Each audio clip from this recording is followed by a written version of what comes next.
Assalamualaikum warahmatullahi wabarakatuh. Halo teman-teman, kembali lagi bersama kami di dalam program SBS Sore Bersama Santri. Jadi kali ini program ini akan dipandu oleh saya, Tufail Kois Reski, jurnalis, dalam tema Bersama Santri Membangun Negeri.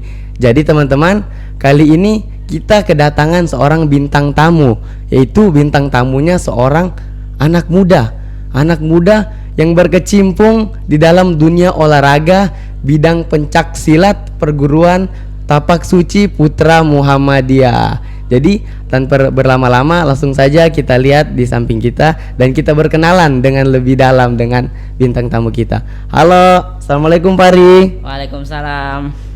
Ya, Pari bisa diceritakan sedikit nama lengkap, sekolahnya, terus asalnya, terus tinggal sama siapa?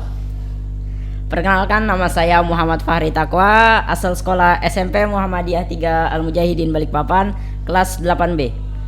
Saya tinggal di Samboja, Kutai Kartanegara, Provinsi Kalimantan Timur. Provinsi Kalimantan Timur, guys ya. Jadi Pari ini, guys, adalah seorang anak muda yang berprestasi di bidang olahraga tadi, yaitu pencak silat dalam perguruan Tapak Suci Putra Muhammadiyah. Nah, Pari, bisa nggak diceritain sedikit, Pari, kok bisa Pari ikut berkecimpung dalam dunia pencak silat? Apakah disuruh orang tua, diajak teman, atau bagaimana? Mungkin Pari bisa menceritakan kenapa awal mula bisa ikut dalam perguruan ini. Awal mula saya ikut tuh gara-gara kebetulan, mau ikut kakak, cuman mau ikut niatnya buat nonton, gara-gara cuman nonton depan pintu yang kakak-kakak yang lain pada masuk ke kelas untuk menanu arahan, dikasih arahan, saya dan teman saya tuh hanya menonton di depan pintu, melongo. Ya, terus langsung dipanggil sama pelatihnya itu. Pelatihnya disuruh masuk. Nah, baru setelah itu sudah masuk, ternyata yang pas sudah keluar, saya kira kan sudah disuruh pulang apa. Ternyata langsung disuruh ikut latihan. Langsung disuruh ikut latihan ya? Iya. Jadi Pari ikut perguruan ini nih atau pencak silat nih kebetulan? Iya. Aduh, sangat tidak diduga-duga ya teman-teman. Pari ternyata ikut ini awalnya hanya kebetulan. Mungkin kalau Pari tidak duduk di depan pintu pada kali itu, mungkin Pari tidak duduk di sini juga. Iya. Ya, jadi Pari kan dengan usia berapa umur Pari ketika awal mengikuti perguruan pencak silat? Sekitar 8 atau 9 tahunan. 8 atau 9 tahun ya, dengan usia yang cukup bukan sangat, tapi sangat muda sekali ya teman-teman. Pari mengikuti pencak silat ini ya. Nah, dengan usia yang begitu muda kan kita tahu bahwa pencak silat ini bukan olahraga yang gampang. Harus punya stamina dan kesehatan yang full. Nah, apakah kesulitannya Pari ketika mengikuti pencak silat di usia yang begitu muda? Kesulitannya ya pasti ya capek. Pasti. Baru tenaga kita nih capek banget ini. Capek banget, memang latihannya keras banget ya. Iya kan, namanya kan masih kecil. Oh, masih kecil ya. Kecil kalau di latihan fisik ya capek. Betul. Nah, terus gimana tuh Pari? Udah itu aja sih. Itu aja ya, cuma kesulitannya cuma capek ya. Iya. Tapi tentu hasil yang didapati juga sangat memuaskan ya. Iya. Nah, jadi teman-teman, Pari juga ini sangat berprestasi di dalam dunia pencak silat. Jadi banyak lomba-lomba yang sudah diikuti Pari, di antaranya dia memenangkan lomba tersebut, entah juara 1, juara 2, atau bahkan juara 3. Nah, bisa diceritain sedikit bagaimana sih awal mulanya Pari bisa ikut perlombaan pencak silat? Gimana sih awal mulanya bisa ikut? Awal mula kan saya masih kecil. Otomatis kalau di pencak silat tuh badan kecil bisa-bisa menjadi seni. Betul, saya seni. mengikuti seni. Itu saya setelah berlatih sekitar 6 sampai 8 bulan, saya mengikuti lomba tingkat kabupaten. Dan alhamdulillah itu mendapat juara 3. Mendapat juara 3. O2SN. O2SN. Oh, jadi Pari dengan usianya yang cukup muda sudah mengikuti O2SN dalam waktu latihan 6 bulan aja dan bisa mendapatkan juara 3. Masya Allah, Pak Hari ini memang anak muda yang berprestasi sekali. Harus kita beri aplaus Pak Hari ini ya. Jadi Pak Hari, kan setahu saya kan di dalam cabang olahraga pencak silat nih kan ada namanya seni, ada namanya fighter. Iya. Nah, Pak Hari cuma berkecimpung di dunia seninya atau ikut fighternya juga atau bagaimana? Saya pernah mengikuti fighter, tapi cuman sekali 2 kali saja. Sekali 2 kali? Iya. Kenapa? Kenapa enggak ditekuni fighternya? Karena badan saya kecil, jadi saya kalau misalnya melawan badan besar ya susah. Oh, jadi di fighter tuh yang diukur berat badan ya? Iya, berat badan. Jadi tinggi badan enggak ada ngaruh sama sekali. Iya. Biarpun berat badannya kita misalnya 54 ya. Kalau kelas A berapa itu kira-kira? Kelas A kalau misalnya usia dini itu Sedini sekitar 23-25 mungkin. 23 sampai 25 kilo. Iya. Itu tinggi badannya terserah ya, yang penting beratnya segitu. Iya. Biarpun tingginya selutut, yang penting beratnya segitu. Iya. Ya.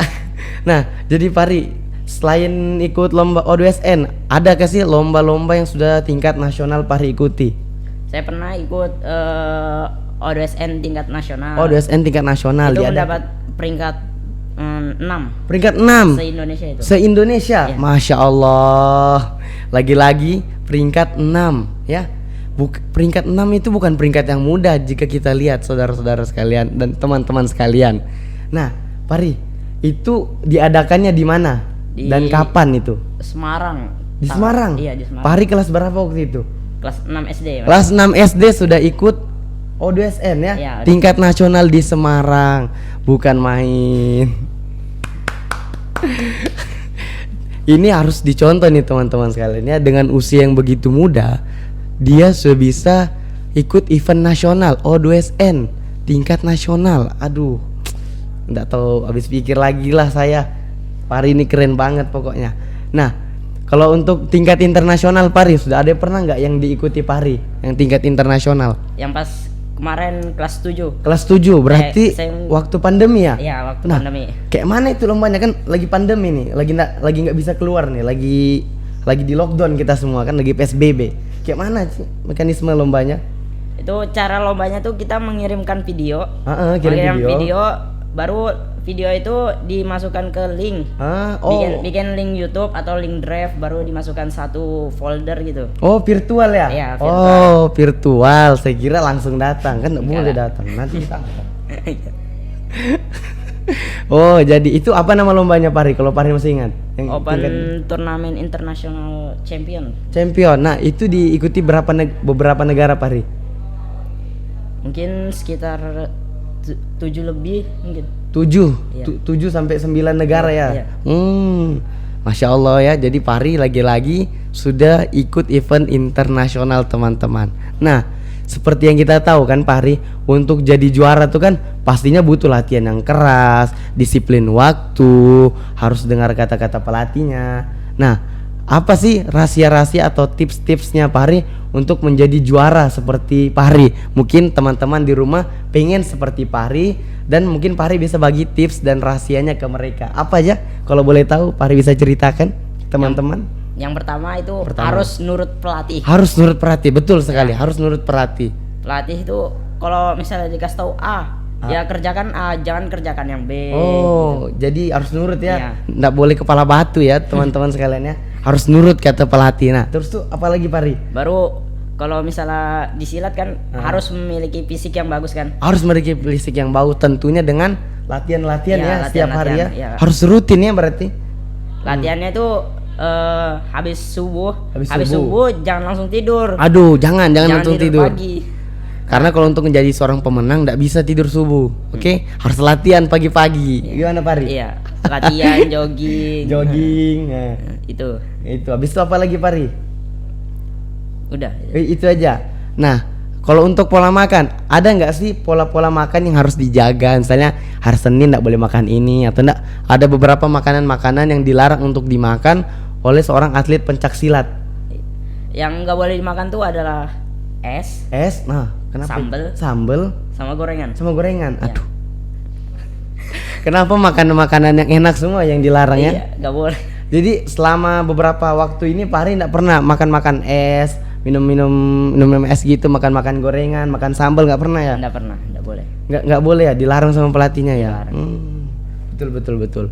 Jadi itu dia ya teman-teman, beberapa tips dan trik dari Fahri agar kita bisa seperti dia, dengan menjuarai lomba-lomba, event-event besar lainnya, entah kota, entah provinsi, nasional atau bahkan internasional.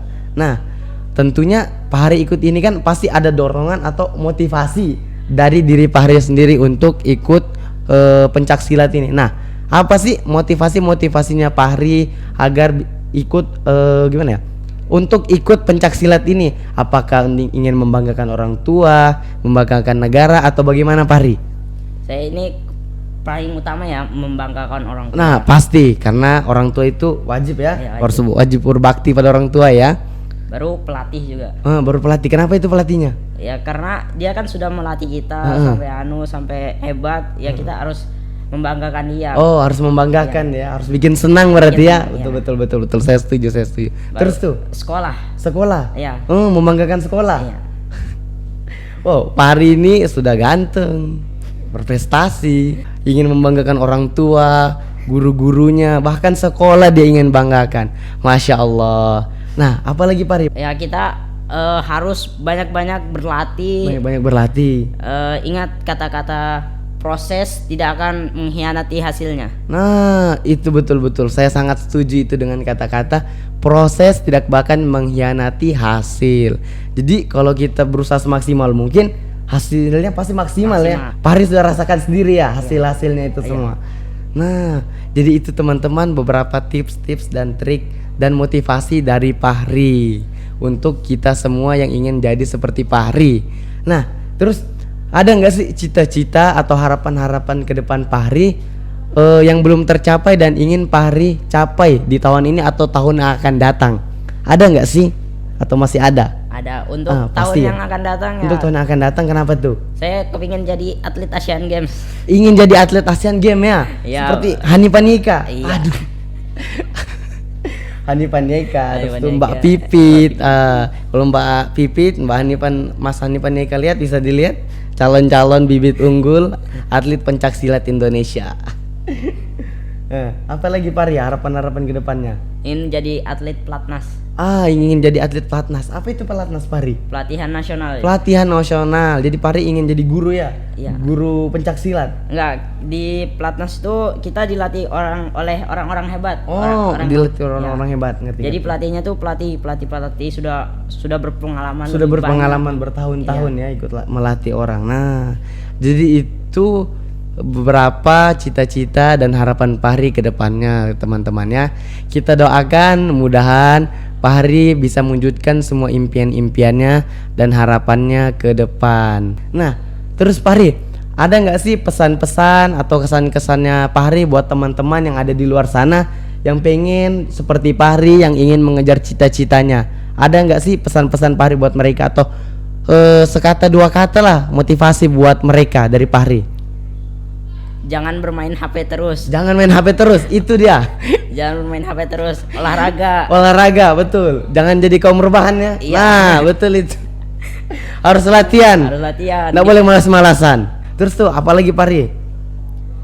Ketika kalian sudah di atas, janganlah kalian sombong. Tetaplah rendah hati. Tetap rendah hati. Oke. Betul ya. Jadi kalau kita sudah di atas, kita jangan sombong. Ya seperti kata Fahri, kita tetap rendah hati, tetap tawadu, ya. Kita masih menganggap kita ini bukan siapa-siapa, begitu Fahri. Iya. Nah, seperti bilangnya tadi sebelum kesini, saya sempat cerita sedikit sama Fahri. Fahri dia bilang gimana ya? Dia tuh masih merasa belum apa-apa. Dia bilang, padahal kalau kita lihat kan Fahri ini sudah prestasinya sangat luar biasa sekali. Tadi ada sedikit quotes yang Fahri kasih ke saya. Bilangnya Fahri, kita tidak perlu membanggakan diri, bilangnya. Cukup diam dan orang lain yang menilai. Karena sejatinya langit tidak pernah berkata bahwa dia itu tinggi. Aduh. Ini quotes of the day ya, quotes of the day dari Fahri buat saya. Ini juga termasuk buat pesan-pesan, buat motivasi serta kesan-kesannya Fahri untuk saya dan juga teman-teman di rumah. Jadi itu tadi sekilas tentang Fahri. Mungkin episode kali ini sampai di sini. Terima kasih buat Fahri karena sudah menyempatkan datang di studio kami dan berpartisipasi dalam program SBS Sore Bersama Santri. Saya Tufail Qais Reski, jurnalis, pamit undur diri. Mohon maaf apabila ada kata dan salah. Syukron. Assalamualaikum warahmatullahi wabarakatuh.